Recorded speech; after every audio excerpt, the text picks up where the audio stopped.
નમસ્તે વિદ્યાર્થી મિત્રો, કેમ છો બધા જ વિદ્યાર્થી મિત્રોને મારા જય શ્રી કૃષ્ણ। આજે આપણે વિષય આંકડાશાસ્ત્ર ચેપ્ટર નંબર 1 સૂચકાંકની અંદર આગળ વધતા બરોબર। તો આગળ વધતા થોડોક અભ્યાસ બીજો પણ વધારામાં કરી તો આપણે અગાઉના વિડિયો વિશે વાત કરીએ તો અગાઉના વિડિયોની અંદર આપણે કઈ રીતે શીખાતા તો કે અગાઉના વિડિયોની અંદર આપણે ત્રણ રીત વિશે અભ્યાસ કર્યો હતો। ગ્લાસપેરનો સૂચકાંક, પાસેલનો સૂચકાંક અને ફિશરનો સૂચકાંક। ફિશરના સૂચકાંકને આદર્શ સૂચકાંક તરીકે ઓળખવાનો હતો અને આપણે એના વિશે એક દાખલોનો પણ અભ્યાસ કર્યો હતો। દાખલાનો પણ કેલ્ક્યુલસ ગણતરી કરી અને આપણે ત્રણેયના સૂચકાંક વિશે માહિતી મેળવી હતી। હવે એ જ રીતે આપણે આગળ વધતા આપણે હવે જીવન નિર્વાહ ખર્ચના સૂચકાંક વિશે અભ્યાસ કરીશું। તો કે જીવન નિર્વાહ ખર્ચના સૂચકાંક વિશે આપણે અભ્યાસ કરવાનો છે। તો કે જીવન નિર્વાહ ખર્ચનો સૂચકાંક હવે આપણે જે રીતે લાસ્પેર, પાસે અને ફિશરના સૂચકાંક વિશે અભ્યાસ કર્યો તો એ જ રીતે અમે આપણે જીવન નિર્વાહ ખર્ચના સૂચકાંક વિશે અભ્યાસ કરીશું। તો કે જીવન નિર્વાહ ખર્ચનો સૂચકાંક એટલે શું, તે શેના માટે ઉપયોગી છે, કેવી રીતે આપણે ઉપયોગી થઈ શકીએ, એનો સૂચકાંક ક્યારે આપણે એનો ઉપયોગ કરી શકીએ। હવે જીવન નિર્વાહ ખર્ચનો સૂચકાંક છે તો આપણે એનો ક્યારે ઉપયોગ કરવાનો, ક્યારે ગણતરી આપણે કરી શકીએ, તો કે એના વિશે આપણે માહિતી મેળવીએ। તો ભાવમાં થતી વધઘટને લીધે શું થયું કીધું છે, ભાવમાં થતી વધઘટને લીધે સમાજના જુદા જુદા વર્ગના લોકોના જીવન નિર્વાહ ખર્ચમાં ફેરફાર માપવા માટે અને અભ્યાસ કરવા માટે જીવન નિર્વાહ ખર્ચનો સૂચકાંક રચના કરવામાં આવી છે। તો કે ભાવમાં થતા વધઘટ અને સમાજના જુદા જુદા લોકોના જીવન નિર્વાહ ખર્ચ એટલે શું, તો કે જીવન નિર્વાહ એટલે કે જીવન જીવવા માટે આપણે જે ખર્ચ કરીએ છીએ એના વિશે આપણે અભ્યાસ કરવાનો છે। મીન્સ કે આપણે ખાદ્ય ખોરાકની વસ્તુ, ઘઉં, ચોખા, તેલ, બાજરી, બળતણની વસ્તુ, કેરોસીન, ડીઝલ, પેટ્રોલ, ગેસ વગેરે આ બધી વસ્તુ આપણે જીવન નિર્વાહ માટે જોઈએ છીએ કે જીવન જીવવા માટે આપણે આ વસ્તુની જરૂરિયાત પડતી હોય છે। તો એના ભાવમાં થતા વધઘટ, ઘણીવાર તમે ચોખાના ભાવ જોવો તો 10 રૂપિયા હોય, પછી થોડાક દિવસ પછી અથવા એક વર્ષ પછી એના 20 રૂપિયા થઈ ગયા હોય। એ જ રીતે પેટ્રોલની વાત કરીએ તો આ વર્ષે 50 રૂપિયા હોય તો આવતા વર્ષે 70 રૂપિયા થઈ ગયા હોય। એમ એના ભાવમાં થતા વધઘટ અને સમાજના જુદા જુદા લોકોના જીવન નિર્વાહ ખર્ચ એટલે કે સમાજના જુદા જુદા લોકો હોય છે અને એના જીવન નિર્વાહ ખર્ચ પણ અલગ અલગ હોય છે। કોઈ વ્યક્તિનો એક મહિનાનો જીવન નિર્વાહ ખર્ચ પોતે 1000 રૂપિયા થતો હોય તો એક વ્યક્તિના 500 રૂપિયા પણ થતા હોય છે। તો સમાજના જુદા જુદા વર્ગના જે જીવન જીવવા માટેનો ખર્ચ રહ્યો એ અલગ અલગ હોય છે, બધાનો સરખો હોતો નથી। કોઈ સારી લાઈફસ્ટાઈલ જીવતા હોય બરોબર તો એનો ખર્ચ વધારે હોય, કોઈ ઓછી ઓલી જીવતા હોય તો એનો ખર્ચ રહ્યો હોય જીવન નિર્વાહ ખર્ચ ઓછો હોય છે પોતાના જીવન પાછળનો। તો તેના માપવા માટે એટલે કે તેનું માપન કરવા માટે આપણે જીવન નિર્વાહ ખર્ચના સૂચકાંક વિશે અભ્યાસ કરવાનો છે। ભાઈ ગયા વર્ષ કરતા આ વર્ષે આપણે કેટલું વધારે વસ્તુની જરૂરિયાત પડી અથવા તો જીવન નિર્વાહ પાછળ એટલે કે જીવન જીવવા માટે કેટલો ખર્ચ વધારે થયો બરોબર। આ વર્ષે આપણે ઘઉં, ચોખા, બાજરી, તેલ, પેટ્રોલ, ડીઝલ આ બધા વસ્તુ પાછળનો ખર્ચ રહ્યો 500 રૂપિયા થયો તો બરોબર। આવતા વર્ષે 600 રૂપિયા થાય, એના પછીના વર્ષે 800 રૂપિયા થાય, એમ આપણે 500 વર્ષના આપણે સરેરાશ કેલ્ક્યુલેશન કરવાનું, ગણતરી કરવાની ભાઈ કેટલો ખર્ચ થાય છે। તો એ ખર્ચ શોધવા માટે આપણે જીવન નિર્વાહ ખર્ચનો ઉપયોગ કરવામાં આવ્યો છે કે જેના આધારે આપણે જીવન નિર્વાહ ખર્ચનો સૂચકાંક શોધીએ તો આપણને ખબર પડે કે ભાઈ 2005 થી શરૂઆત કરીએ અને 2010 આવ્યું છે તો 2010 ની અંદર આપણે કેટલો ખર્ચ કરવો પડશે અથવા તો સરેરાશ આપણે કેટલા ખર્ચનો વધારો થયો છે। આવી રીતે આ બધી વસ્તુ જાણવા માટે આપણે જીવન નિર્વાહ ખર્ચનો ઉપયોગ, સૂચકાંકનો ઉપયોગ કરી અને આપણે આપણી ગણતરી જીવન નિર્વાહ પાછળ કેટલો ખર્ચ થાય છે એના વિશે અભ્યાસ કરીશું। તેનો અર્થ આપ્યો છે, અર્થ ખાસ દરેક વિદ્યાર્થી મિત્રો યાદ રાખજો। સમાજના કોઈ એક વર્ગના લોકોના કોઈ એક સમયે જીવન નિર્વાહ ખર્ચના આધાર વર્ષની સરખામણીએ શું કીધું છે, આધાર વર્ષની સરખામણીએ ચાલુ વર્ષમાં થતા સાપેક્ષ ટકાવારી ફેરફાર દર્શાવવા આંકને જીવન નિર્વાહ ખર્ચનો સૂચકાંક કહેવામાં આવે છે। કે સમાજના કોઈ એક વર્ગના લોકો કોઈ પણ એક વર્ગની આવતા હોય તેવા મધ્યમ વર્ગ, ઉચ્ચ વર્ગ જે પણ વર્ગમાં આવતા હોય તે વર્ગની અંદર વર્ગના લોકોને એક સમયે જીવન નિર્વાહ ખર્ચના કે એક સમયે કે જે વર્ષ આપણે લઈ દે, જે સમય લઈ દે તેના આધાર વર્ષની સરખામણી, આધાર વર્ષ જે પણ નક્કી કર્યો હોય અને સરખામણી ચાલુ વર્ષની અંદર, ચાલુ વર્ષ એટલે અત્યારે હાલનું વર્ષની અંદર જે ટકાવારી સાપેક્ષ ટકાવારી ફેરફાર થતો હોય, એટલે કે આપણો સૂચકાંક રહ્યો એ કેવો છે?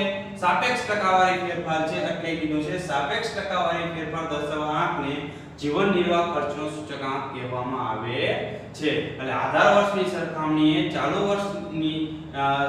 વર્ષની અંદર જે સાપેક્ષ થતા ટકાવારી ફેરફાર એટલે ગુણોત્તર ફેરફાર ને જીવન નિર્વાહ ખર્ચનો સૂચકાંક કહેવામાં આવે છે. હવે જીવન નિર્વાહ ખર્ચનો સૂચકાંક ઘણી રીતે બે રીત છે, બે રીત વિશે આપણે અભ્યાસ કરીશું. બંને રીતે આપણે જીવન નિર્વાહ ખર્ચનો સૂચકાંક શોધી શકાશે. તો એના સૂત્રો છે, આપણે ઘણા બધા સૂત્રો વિશે અભ્યાસ કરીશું. સૂચકાંક જીવન નિર્વાહ ખર્ચના પણ સૂત્રો છે અને બીજા વધારાના સૂત્રો વિશે પણ આપણે અભ્યાસ કરીશું. તો સૂત્રો આપણને આપ્યા છે કુલ ખર્ચની રીતે. આપણને પહેલી રીત આપી છે કુલ ખર્ચની રીતે સૂચકાંક. જીવન નિર્વાહ ખર્ચનો કુલ ખર્ચની રીતે આપણે સૂચકાંક શોધવાનો હોય તો કે જ્યારે આપણે રકમની અંદર જ્યારે આધાર વર્ષનો જથ્થો આપ્યો હોય, એટલે કે આપણે Q0 આપેલો હોય ત્યારે આપણે આ સૂત્રનો ઉપયોગ કરી અને જીવન નિર્વાહ ખર્ચનો સૂચકાંકનો ઉપયોગ દાખલો ગણશી. એટલે કે ક્યારે? જ્યારે આપણને રકમની અંદર Q0 એટલે કે આધાર વર્ષનો જથ્થો આપ્યો હોય. શું આપેલો હોય? આધાર વર્ષનો જથ્થો આપ્યો હોય ત્યારે આપણે આ સૂત્રનો ઉપયોગ કરી અને દાખલો ગણવાનો થશે. તો સૂત્ર શું છે? સૂચકાંક બરાબર સિગ્મા P1 Q0 છેદમાં સિગ્મા P0 Q0 ગુણ્યા 100. એની નોંધ ખાસ છે. નોંધ એટલે કે આવડું આ સૂત્ર રહ્યું લાસ્ટ પેર નું સૂત્ર છે. કોનું છે? લાસ્ટ પેર નું આવડું આપણને સૂત્ર આપેલું છે. જે આપણે આગળની રીતની અંદર લાસ્ટ પેર પાસે અને ફિશરના સૂચકાંક વિશે અભ્યાસ કર્યો હતો એમાં જે આ સૂત્ર આપેલું છે, આ સૂત્ર રહ્યું લાસ્ટ પેર નું સૂત્ર છે. એટલે કે એક જ સૂત્ર બે રીતે આપણને કામ આવે. લાસ્ટ પેર ની અંદર ગણવામાં કામ આવશે આ સૂત્ર, લાસ્ટ પેર નો સૂચકાંક ગણતા હોય ત્યારે, અને જીવન નિર્વાહ ખર્ચના સૂચકાંકની અંદર કુલ ખર્ચની રીતનો ઉપયોગ કરતા હોય ત્યારે પણ આ સૂત્ર છે. એટલે કે બે સૂત્રનો એક સૂત્રનો બે જગ્યાએ આપણે ઉપયોગ કરી શકીએ. ત્યાર પછી બીજી બાબત આપ્યું છે એમાં બીજી રીત છે ચાલુ વર્ષનો જથ્થો આપ્યો હોય, એટલે કે Q રકમની અંદર આપણને Q1 આપેલો હોય, ચાલુ વર્ષનો જથ્થો આપેલો હોય ત્યારે આપણે આવડા સૂત્રનો ઉપયોગ કરીશું. તો એમાં શું હોય? આ પણ કુલ ખર્ચનું જ સૂત્ર છે, પણ શું તો એનો ઉપયોગ ક્યારે કરવાનો? તો કે જ્યારે આધાર વર્ષ ચાલુ વર્ષનો જથ્થો આપેલો હોય ત્યારે, એટલે Q1 આપેલો હોય ત્યારે. તો કે એનું સૂત્ર શું? સૂચકાંક બરાબર સિગ્મા P1 Q1 છેદમાં સિગ્મા P0 Q1 ગુણ્યા 100. આની નોંધ આપણને આપેલી છે. નોંધની અંદર શું કીધું છે કે પાસેનો સૂચકાંક, આ જે સૂચકાંક રહ્યો એ પાસેનો સૂચકાંક છે. જે પાસેનો સૂચકાંક આપણે આગળના વિડિયોની અંદર જોયું, પાસેનો સૂચકાંકનું જે સૂત્ર હતું એવું ઈ જ સૂત્ર આપણને અહીંયા આપેલું છે. એટલે પાસેનો સૂચકાંક ગણો ત્યારે પણ કુલ ખર્ચની રીતનો સૂચકાંક રહ્યો, આ બંને સૂત્ર રહ્યા પાસેનો અને કુલ ખર્ચનો, આ બંને સૂત્ર રહ્યા એ સેમ આવે છે. એટલે એક સૂત્રનો બે જગ્યાએ ઉપયોગ. એક તો પાસેનો પણ સૂચકાંક ગણી શકો અને જીવન નિર્વાહ ખર્ચની કુલ ખર્ચની રીતનો પણ આ સૂચકાંક ગણવો હોય ત્યારે પણ આ સૂત્ર આવે. એટલે એક સૂત્રનો બે જગ્યાએ આપણે ઉપયોગ થશે. એટલે આ સૂત્ર સેમ રહ્યું, ઈ પાસેના સૂચકાંકનું સૂત્ર રહ્યું ઈ જ સેમ આવશે. ચાલો પછી જીવન નિર્વાહ ખર્ચની બીજી રીત છે કુલ ખર્ચ કૌટુંબિક બજેટની રીત. કૌટુંબિક બજેટની રીત, બરોબર? આ આપણે જીવન નિર્વાહ ખર્ચની બીજી રીત છે.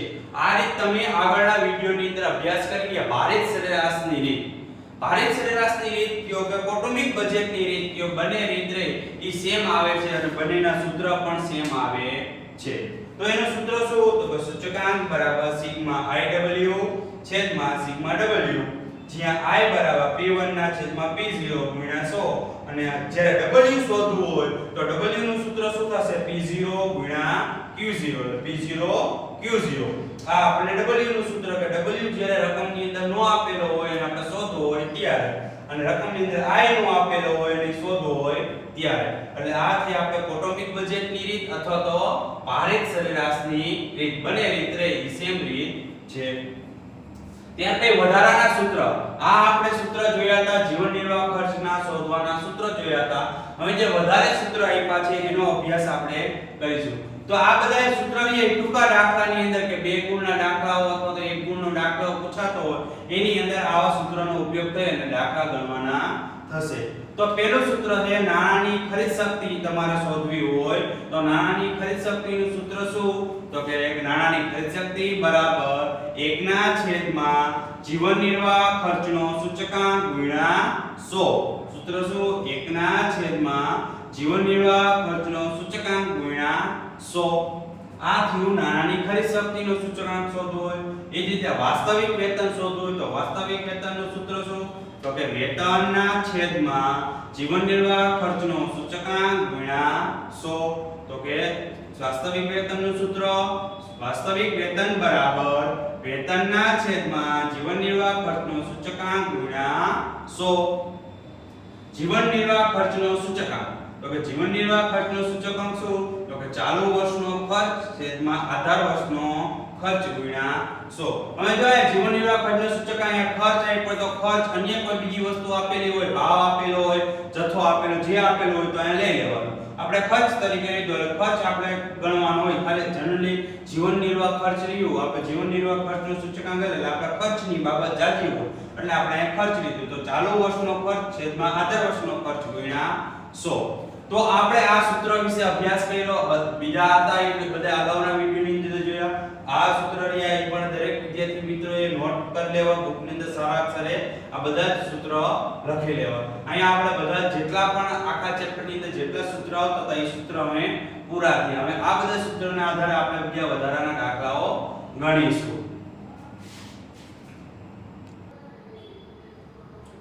ચાલો વિદ્યાર્થી મિત્રો હવે આપણે આગળ વધતા સ્વાધ્યાય 1.4 દાખલા નંબર 1 વિશે અભ્યાસ કરીશું. તો જે રીતે આપણે જીવન નિર્વાહ ખર્ચના સૂચકાંક વિશે અભ્યાસ કર્યો હતો અને સૂત્ર વિશે પણ માહિતી મેળવી હતી. હવે એ જ રીતે આપણે જીવન નિર્વાહ ખર્ચના સૂચકાંકની ગણતરીઓ કરીશું. તો દાખલા નંબર 1 સ્વાધ્યાય 1.4 ની અંદર દાખલા નંબર 1 છે. હું રકમ વાંચું છું, દરેક વિદ્યાર્થી મિત્રો ધ્યાન આપજો. મધ્યમ વર્ગના કુટુંબની અંદાજપત્ર તપાસ પરથી નીચે મુજબની માહિતી મળે છે. એટલે કયો વર્ગ આપણે ઓમાં જુદા જુદા વર્ગ કીધા છે એમાં મધ્યમ વર્ગ કીધો છે. તે પરથી વર્ષ 2013 ના સાપેક્ષમાં વર્ષ 2015 ના જીવન નિર્વાહ ખર્ચમાં કેટલો ફેરફાર થાય છે તે સૂચકાંક મેળવી જણાવો. અને જો વર્ષ 2013 દરમિયાન કોઈ એક કુટુંબની ખર્ચવા પાત્ર સરેરાશ માસિક આવક રૂપિયા 15000 હોય તો વર્ષ 2015 ના દરમિયાન જરૂરી ખર્ચવા પાત્ર સરેરાશ માસિક આવકનો અંદાજ મેળવો. તો આપણને આપ્યું છે અને નીચે આપણને કોષ્ટક પણ આપેલું છે. આ કોષ્ટકનો ઉપયોગ કરી અને આપણે જીવન નિર્વાહ ખર્ચનો ઉપયોગ કરીશું. હવે જો આપણને સમૂહ આપ્યો છે ખોરાક, બળતણ, ભાડું, કપડા, પરચુરણ આ પાંચ વસ્તુઓ આપણને આપેલી છે. રકમની અંદર ભાર પણ આપેલો છે અને વર્ષ 2013 માં ખર્ચ અને વર્ષ 2015 નો આપણને ખર્ચ આપ્યો છે. આના ઉપરથી આપણને સૂચકાંક પણ શોધવાનો, જીવન નિર્વાહ ખર્ચનો સૂચકાંક પણ, પછી વર્ષ 2015 માં કેટલો ફેરફાર થયો એટલે કેટલા ટકાનો વધારો થયો છે એનો પણ અંદાજ મેળવવાનો. અને જો વર્ષ 2013 ની કુટુંબની સરેરાશ આવક 15000 રૂપિયા હોય તો વર્ષ 2015 દરમિયાન તેની સરેરાશ આવકનો અંદાજ પણ મેળવવાનો છે. આમાં આપણે 3 જવાબ મેળવવાના થશે. તો 3 જવાબનો આપણે અભ્યાસ કરીશું. તો સૌપ્રથમ આપણને રકમની અંદર ભાર આપેલો છે. તો સૌપ્રથમ આપણે ભાર લખીશું. તો 45 15 10 20 અને 10 આ આપણને આપ્યો છે ભાર. ત્યાર પછી આપણે વર્ષ 2013 નો ખર્ચ એટલે આપણે એને કહીશું વર્ષ 2013 એટલે કેવું થાય? આધાર વર્ષ થાય. અને વર્ષ 2015 એટલે એ આપણું કયું કહેવાય? ચાલુ વર્ષ. તો એના માટે P0 અને P1 આધાર વર્ષ હોય એટલે 0 અને ચાલુ વર્ષ હોય તો 1. તો P0 અને P1. તો આપણે એની રકમ મૂકીએ અહીંયા 1450 1500 600 અને 1600.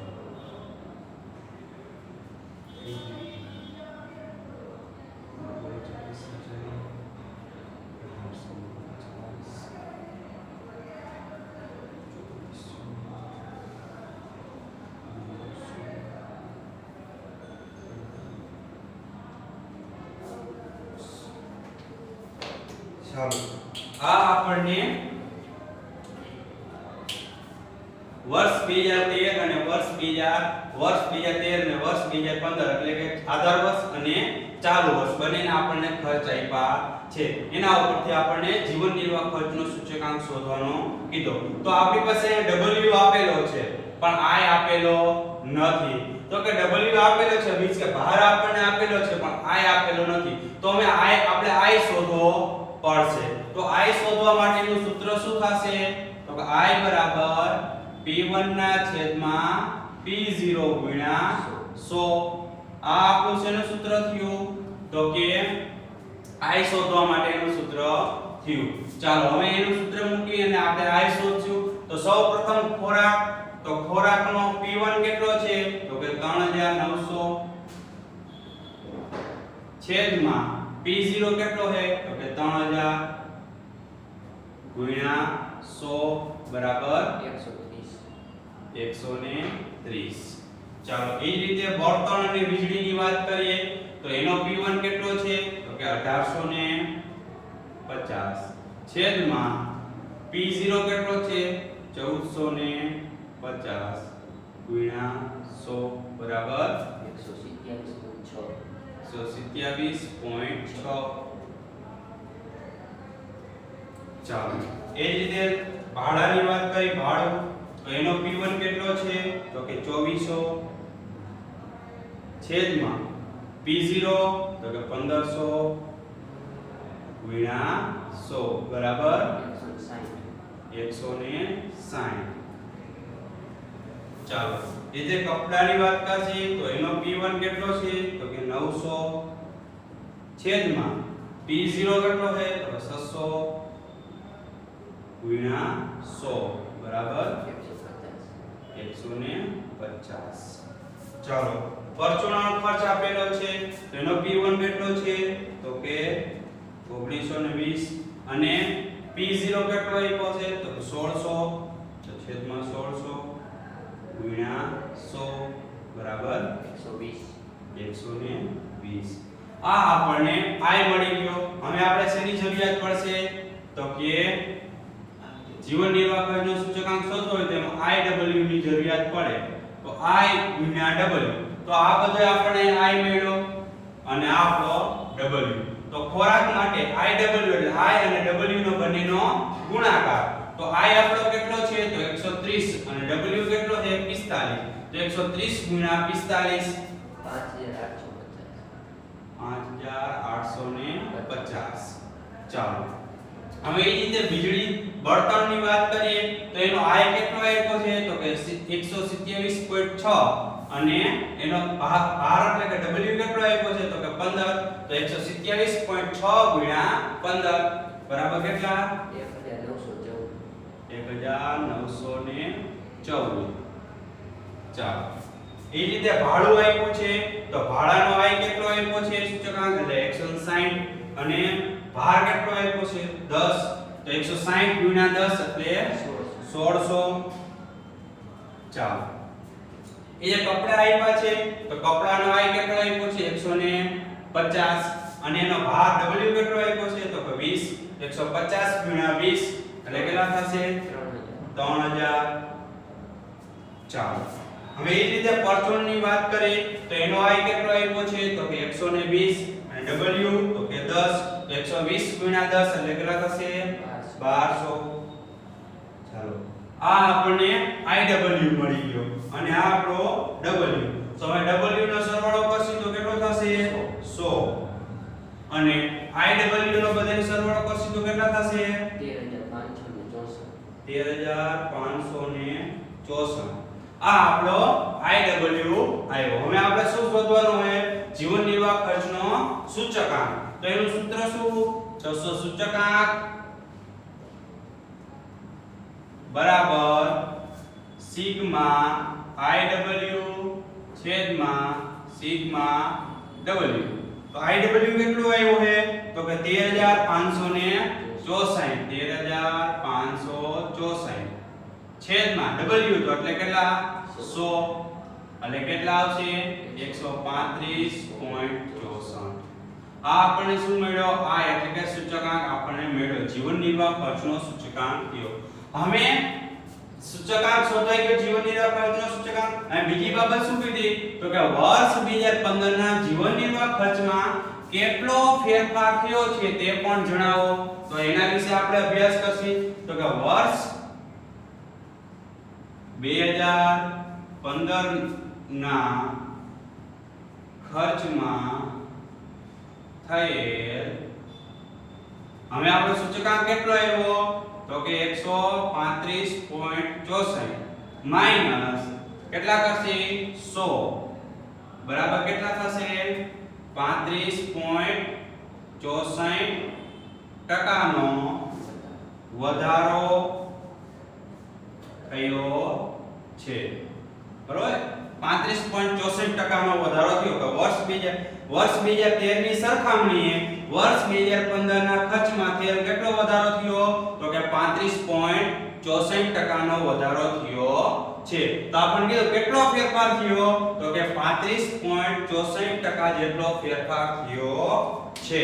આ આપણે વર્ષ 2015 માં ખર્ચમાં થયેલો ફેરફાર. કોની સરખામણીએ? તો કે વર્ષ 2013 ની સરખામણીએ. તમારે આવી રીતે લખવું તો લખી શકાય. વર્ષ 2013 ની સરખામણીએ વર્ષ 2015 ના ખર્ચમાં થયેલો 35.64% જેટલો વધારો થયો છે. ચાલો હવે ત્યાર પછી આપણને કીધું છે કે વર્ષ 2015 દરમિયાન જરૂરી ખર્ચવા પાત્ર સરેરાશ માસિક આવકનો અંદાજ મેળવો. હવે વર્ષ 2013 ની અંદર કેટલી આવક હતી? તો સરેરાશ માસિક આવક હતી 15000 રૂપિયા. વર્ષ 2013 ની ખર્ચવા પાત્ર સરેરાશ માસિક આવક કેટલી હતી? તો કે 15000. અને આપણે વર્ષ 2015 દરમિયાન ખર્ચવા પાત્ર સરેરાશ માસિક આવક કેટલી છે તો એના વિશે આપણે અભ્યાસ કરવાનો છે. તો આપણે એ શોધશે તો કે 2015 દરમિયાન જરૂરી ખર્ચવા પાત્ર સરેરાશ માસિક આવક બરાબર 2013 ની સરેરાશ માસિક આવક ગુણ્યા વર્ષ 2015 નો જીવન નિર્વાહ ખર્ચનો સૂચકાંક છેદમાં 100. તો સૂત્ર શું થશે? તો કે વર્ષ 2015 દરમિયાન જરૂરી ખર્ચવા પાત્ર સરેરાશ માસિક આવક બરાબર વર્ષ 2013 ની સરેરાશ માસિક આવક ગુણ્યા 2015 નો જીવન નિર્વાહ ખર્ચનો સૂચકાંક. સૂત્ર ખાસ યાદ. વર્ષ 2013 ની સરેરાશ માસિક આવક ગુણ્યા વર્ષ 2015 નો જીવન નિર્વાહ ખર્ચનો સૂચકાંક છેદમાં 100. ઓકે ચાલો વર્ષ 2013 ની સરેરાશ માસિક આવક કેટલી હતી? તો કે વર્ષ 2013 ની કુટુંબની સરેરાશ માસિક આવક કેટલી છે? તો કે 15000 રૂપિયા. તો અહીં આવશે 15000 રૂપિયા ગુણ્યા વર્ષ 2015 નો જીવન નિર્વાહ ખર્ચનો સૂચકાંક કેટલો આવ્યો? તો કે 135.64 છેદમાં 100 બરાબર કેટલા? 20 લાખ છેલ્લો 20346. તો કે વર્ષ 2015 ની અંદર એની કેટલી આવકની જરૂરિયાત પડશે? તો કે 20346. 2013 ની અંદર એને કેટલી આવક જોતી હતી? તો કે 15000 રૂપિયા. અને વર્ષ 2015 દરમિયાન એને સરેરાશ આવક કેટલી જોશે? તો કે 20346 રૂપિયા એને વર્ષ 2015 ની અંદર એને જરૂરી પડશે. કારણ કે વર્ષ 2013 ની અંદર કેટલી હતી? તો કે 15000 રૂપિયા. અને વર્ષ 2015 ની અંદર કેટલી થઈ જોશે એને? 20346. 46 રૂપિયા. આ આપણે વર્ષ 2013 ની સરખામણીએ વર્ષ 2015 ની આપણે આવક શોધી. એટલે આપણે વર્ષ 2015 નો ખર્ચ પણ જીવન નિર્વાહ ખર્ચ શોધ્યો. ત્યાર પછી કેટલા ટકાનો વધારો થયો તો 35.64% નો વધારો. અને વર્ષ 2015 દરમિયાન એની ખર્ચવા પાત્ર સરેરાશ માસિક આવક પણ શોધી. કેટલી મળી તો કે 20346. તો આપણે આ દાખલાની ત્રણ બાબત શોધવાની, ત્રણ બાબત આપણે શોધી લીધી. આ આપણે દાખલો ગણ્યો જીવન નિર્વાહ ખર્ચની રીતે. તો દરેક વિદ્યાર્થી મિત્રએ બુકની અંદર આ દાખલો સારા અક્ષરેથી ગણી લેવો. અને આગળના જે બધા સૂત્ર હતા, આપણે સૂત્ર અગાઉ લખ્યા હતા, એ સૂત્ર પણ બુકની અંદર લખી લેવા.